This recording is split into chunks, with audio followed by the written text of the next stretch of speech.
உங்கள் மோசஸ் உலகில் ஜோதிட வாஸ்து கன்சல்ட் சென்னையிலிருந்து. என் உயிரான ஈசனை முன்னிறுத்தி அவனார்களாலே அவன் தான் வணங்கி இந்த புரட்டாசி மாத பலன்கள் அதை தான் இன்றைக்கி பார்க்க போகிறோம். ஏன்னா முதல்ல இந்த புரட்டாசி அப்படின்ற அந்த மாதத்தை பற்றின ஒரு சின்ன புரிதலோடு இந்த நிகழ்வை தொடங்கும். என்னென்னாக்கா புரட்டாசி புரட்டு அப்படின்னு வச்சுப்போம். ஏன்னா இந்த டைம் பார்த்திங்கன்னா காலபுருஷ தத்துவத்துக்கு 6ஆம் இடத்துல சூரிய பகவான் சஞ்சரிப்பார். ஸோ 6ஆம் பாவம் என்பது மறைவு ஸ்தானம் என்பது ஜோதிடத்தில் சொல்லப்படும்.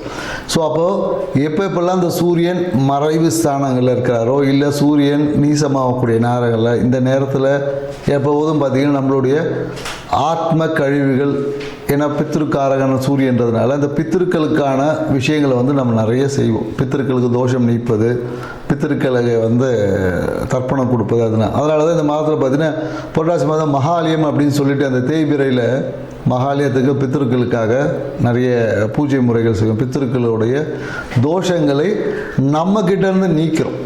அந்த அழுக்குகளை நீக்கி புனிதப்படுத்தும் போது நம்மளுடைய 5ஆம் பாவம் வலுப்பெறும். அப்போ நம்மளுடைய 5ஆம் பாவம் யாருக்கெல்லாம் வலுவாக இருக்கோ அவங்க வாழ்வில் எண்ணிய எண்ணங்கள் எல்லாம் நிறைவேறும், மனதில் நினைத்த ஆசைகள் நிறைவேறும், எல்லாமே புத்திர பாக்கியம் கிடைக்கும். மனம் என்பது மிகுந்த ஆளுமை நிறைந்ததும் வளர்ச்சி பாதையை நோக்கி இருக்கும். அப்படி இல்லைன்னு வச்சுக்கோங்க, மனம் கெடும்போது 5ஆம் பாவம் என்று கெட்டால் எடுத்ததில் எல்லாமே தோல்வி, சர்க்கிள்கள், இந்த மாதிரியான நிறைய நிகழ்வுகள் எல்லாமே நடக்கும். ஸோ அதனால தான் எப்போல்லாம் சூரிய பகவான் மறைவு ஸ்தானத்தில் இருக்கும் போதும் இல்லை நீசம் அடையும் போதும், ஏன்னா ஆடி மாதத்தில் பார்த்தீங்கன்னா நிறைய பித்திருக்களுக்கு ஆடி அமாவாசை பண்ணியிருப்பாங்க. ஏன்னா அந்த இடமே பார்த்தீங்கன்னா அமாவாசை மாதம் தான் சொல்லுவாங்க. ஸோ அதே போல் 6ஆம் இடத்துல வரும்போது அதே தான். ஸோ அதே மாதிரி பார்த்திங்கன்னா ஐப்பசி மாதத்தில் பார்த்திங்கன்னா சூரிய நீசம் அடையும் போது நம்ம யம தெய்வம் ஏற்றுவோம். ஸோ இந்த மாதிரியான நிறைய நிகழ்வுகள் எல்லாமே இது பண்ணி நம்மளுடைய ஆத்மத்தில் இருக்கக்கூடிய பித்திருக்களுடைய தன்மைகளை சீராக்கி வளமாக்கி செழிப்பாகும் போது நம்ம பூர்வ புண்ணியம் ஸ்தானம் வலுப்பெறும். அதன் மூலியமாக நம்ம வாழ்க்கையில் நடக்க வேண்டிய நாள். அதனால தான் இந்த மாதமே புரட்டாசி மாதம். புரட்டுனாவே திருப்பி போடுது, நம்ம வாழ்க்கையை திருப்பி மாற்றி அமைக்கக்கூடிய ஒரு காலகட்டம் தான் சொல்லுவோம். அதனால தான் இந்த நேரத்தில் எப்போதும் பார்த்திங்கன்னா இந்த நேரத்தில் பெரும்பாலும் பார்த்திங்கன்னா புரட்டாசி மாதத்தில் பார்த்திங்கன்னா பெருமாள் வழிபாடு தான் சிறப்பாக இருக்கும். ஏன்னா பெருமாளே பார்த்திங்கன்னா ஒரு துளசி இலைக்கு துலாபாரத்தில் அவரே நிற்பார். ஸோ அப்போ அந்த துளசியால் நமக்கு பார்த்திங்கன்னா என்னென்னாக்கா மனம் என்பது இருக்கும். இன்றைக்கி நிறைய மன அழுத்தம், மன இறுக்கம், மனம் சார்ந்த வியாதிகள் எல்லாமே இருக்குது. இவங்க எல்லாமே அந்த துளசி தீர்த்தத்தை நம்ம பருகிட்டு வரும்போது மனம் என்பது நிறைய இந்த எப்படி சொல்கிறதுன்னா தேவையற்ற விஷயங்கள் ஈடுபடாமல் மனம் நல்ல ஒரு செழுமையாக இருக்கும். ஸோ அதற்காக தான் இந்த மாதமே புரட்டாசி உங்கள் வாழ்க்கையை புரட்டி போட்டு சீர் செய்யக்கூடிய விஷயம், சீர் செய்யக்கூடிய மாதமாக தான் இந்த மாதம் இருக்கும். ஸோ அதனால் இந்த மாதத்தில் ஒவ்வொரு ராசிக்கும் என்ன மாதிரி நற்பலன் கிடைக்கும், எந்த விஷயத்தில் சரி பண்ணிக்கணும், ஸோ எந்தெந்த இடத்துல பாதிப்புகள் வரும், அதை எவ்வாறு சரி செய்வது அப்படின்ற டீட்டெயில் விஷயத்தை தான் நம்ம ஒவ்வொரு ராசிக்காக பார்க்க போகிறோம். கன்னி ராசி காலபுருஷ தத்துவத்துக்கு 6ஆவது ராசி. ஸோ இந்த ராசியில் இருக்கவங்க பார்த்திங்கன்னா எப்போதும் ஒரு பிரச்சனைகளை சந்திக்கக்கூடியது, இல்லை பிரச்சனைகளுக்கு தீர்வளிக்கக்கூடிய ஒரு ராசி தான் கன்னி ராசின்னு சொல்லுவோம். ஏன்னா எல்லா விஷயங்களும் ரொம்ப ஆழ்ந்து பார்த்து அதில் இருக்க நன்மை தீமைகளை அலசி ஆராய்ஞ்சு முடிவு எடுக்கிறதுல மிகுந்த திறமையானவங்க கன்னிராசிக்காரங்க. அதனால தான் இவங்க நிறைய பேர் பார்த்திங்கன்னா நிறைய இந்த பிரச்சனைகள் ஹேண்டில் பண்ணுவாங்க. நிறைய இந்த அக்கௌண்ட்ஸு கணக்கு வழக்கு பார்ப்பது, அளவீடுகள் செய்வது, சினிமா துறையில் பார்த்திங்கன்னா டெக்னிக்கலில் இருக்கிறது நிறைய பார்த்திங்கன்னா கன்னிராசிக்காரங்க. எப்போதும் இவங்கள்ட்ட ஒரு பிஸ்னஸ் மைண்ட் இருக்கும். பொருளாதாரம் சார்ந்த விஷயத்தில் இல்லை வருமானத்தை எப்படி ஈட்டணும் ஒரு கால்குலேட் போட்டுக்கிட்டே இருப்பாங்க. ஸோ இந்த மாதிரி அமைப்புள்ள கன்னிராசிக்காரங்களுக்கு இந்த புரட்டாசி மாதம் என்ன மாதிரியான நற்பலங்களை கொடுக்க போகுதுன்னு தான் நம்ம பார்க்க போகிறோம். ஸோ இந்த புரட்டாசி மாதத்தில் பார்த்தீங்கன்னா ராசி அதிபதியான புதன் பகவான் ராசியிலே செஞ்சிருக்கிறார்.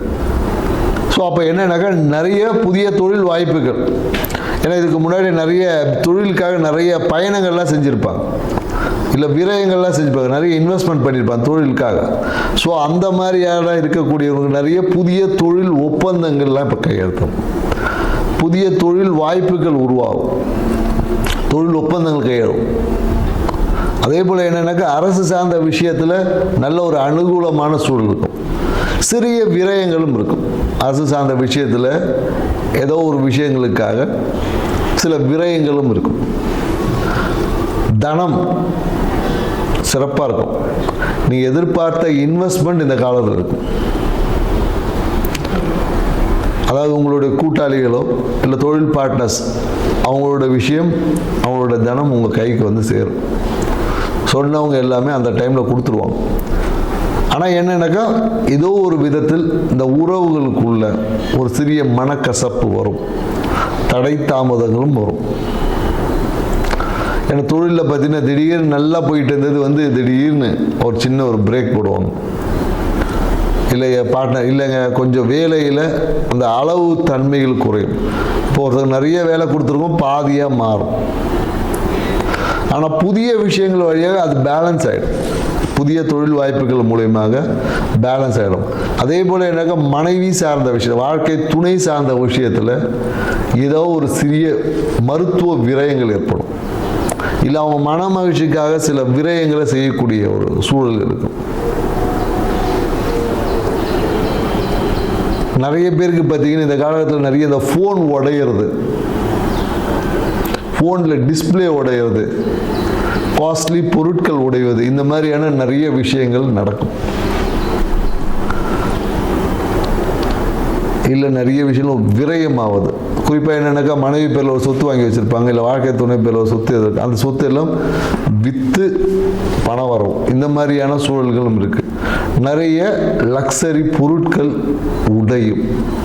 ஸோ அதனால் என்னென்னாக்கா பொருட்களை கையாளும் போது கொஞ்சம் கவனமாக கையாளுங்க. இதான் நம்ம சொல்லுவோம். ஒரு பொருளை எடுத்து வைக்கிறோமா, காஸ்ட்லியான ஃபோனு இல்லை காஸ்ட்லியான வாட்சு, இந்த மாதிரி ஏதாவது ஒரு பொருள் வந்து உடைவதற்கான வாய்ப்புகள் இருக்குது. உடைஞ்சு அதை சரி பண்ண தண்ட விரயம்லாம் ஆகும். ஸோ அதனால் கையில் இருக்க வாட்சு இல்லை கையில் போடக்கூடிய ஏதோ ஒரு பொருள் உடைவதற்கான வாய்ப்புகள் நிறைய இருக்குது. ஸோ அதனால் கொஞ்சம் கவனமாக அந்த விஷயத்தில் இருங்க. அதே போல் என்னன்னாக்கா மனைவியோட ஒரு சுற்றுலா போவதற்காக வாழ்க்கை துணை நீங்கள் போகிற இடம் பார்த்தீங்கன்னா நிறைய ஒரு அரசு சார்ந்த விஷயம், ஒரு டாப்பான ஒரு இடமா இருக்கும்.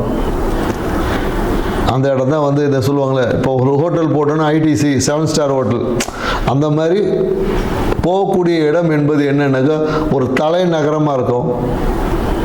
அப்படி இல்லை என்ற ஒரு மலை உச்சியாக இருக்கும். இல்லை ஒரு ஹோட்டல் போகிறீங்கன்னா, ரெஸ்டாரண்ட் போகிறீங்கன்னா ஒரு டாப் ரெஸ்டாரண்ட் சொல்லக்கூடிய பிரபலமான ஒரு ரெஸ்டாரண்ட், பிரபலமான இடங்கள், இந்த மாதிரி இடங்களுக்கு ஒரு சுற்றுலா பயணங்கள் செல்வதற்கான வாய்ப்புகள் இந்த காலகட்டத்தில் இருக்கு.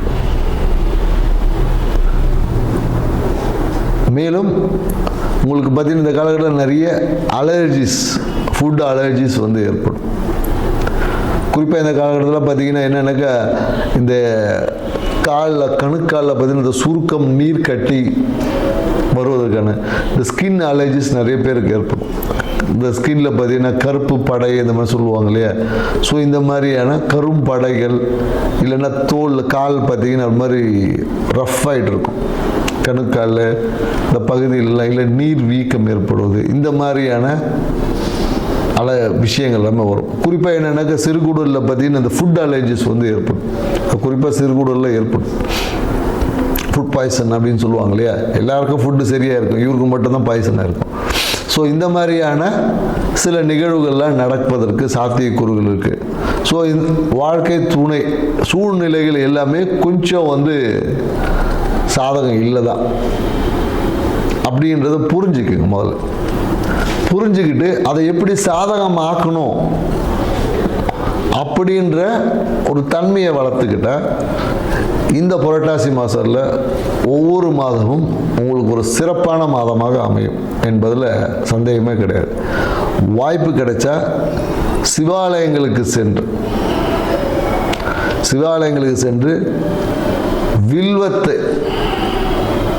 வில்வ இலைகளால் அபிஷேகம் பண்ணிட்டு வாங்க. விநாயகருக்கு கூட வில்வ இலையில அபிஷேகம் பண்ணலாம். வில்வ இலையில அபிஷேகம் பண்ணி அந்த வில்வ தீர்த்தத்தை குடிச்சிட்டு வாங்க. உங்கள் வாழ்க்கை சிறப்பாக இருக்கும். செஞ்சு பாருங்கள். நன்றி, வணக்கம்.